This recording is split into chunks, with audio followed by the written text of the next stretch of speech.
அண்மையில் அதிகரிக்கப்பட்ட நெடுஞ்சாலை சுங்கச்சாவடி கட்டணங்கள் மீண்டும் குறைக்கப்படும் என்றும், சுங்கச்சாவடி கட்டணங்கள் மேலும் அதிகரிக்கப்படாது என்றும் பிரதமர் டதஸ்ரீ அன்வார் இப்ராஹிம் தெரிவித்தார். நாட்டின் முக்கிய நெடுஞ்சாலைகளின் மேம்பாட்டுக்காக சுங்கச்சாவடிகளின் கட்டணங்களை கட்டுப்படுத்த அரசாங்கம் எண்ணம் கொண்டிருப்பதாகவும், இந்த சுங்கச்சாவடிகளின் கட்டண குறைப்பிற்கு அரசாங்கம் 500 மில்லியனுக்கும் மேலாக நிதி ஒதுக்கீடு செய்திருப்பதாகவும் பிரதமர் தெரிவித்தார்.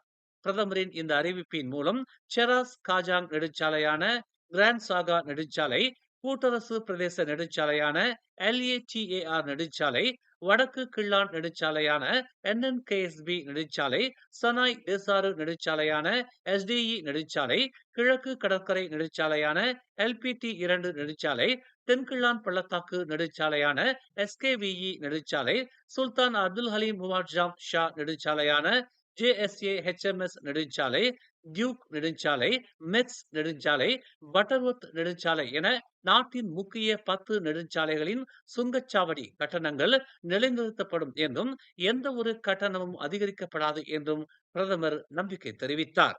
மேலும் செய்திகளை தெரிந்து கொள்ள தமிழ் மலர் நாளிதழை பாருங்கள். உடனுக்குடன் செய்திகளை தெரிந்து கொள்ள தமிழ் மலர் இணையதளம், தமிழ் மலர் செயலி மற்றும் மலர் டிவி யூடியூப் சேனலை வலம் வாருங்கள். எங்களோடு இணைந்திருக்க மலர் டிவியை பதிவு செய்து கொள்ளுங்கள். உறவுகள் மகிழ்ந்திட விருப்பம் மற்றும் பகிர்வு சேவையை சொடுக்கிடுங்கள்.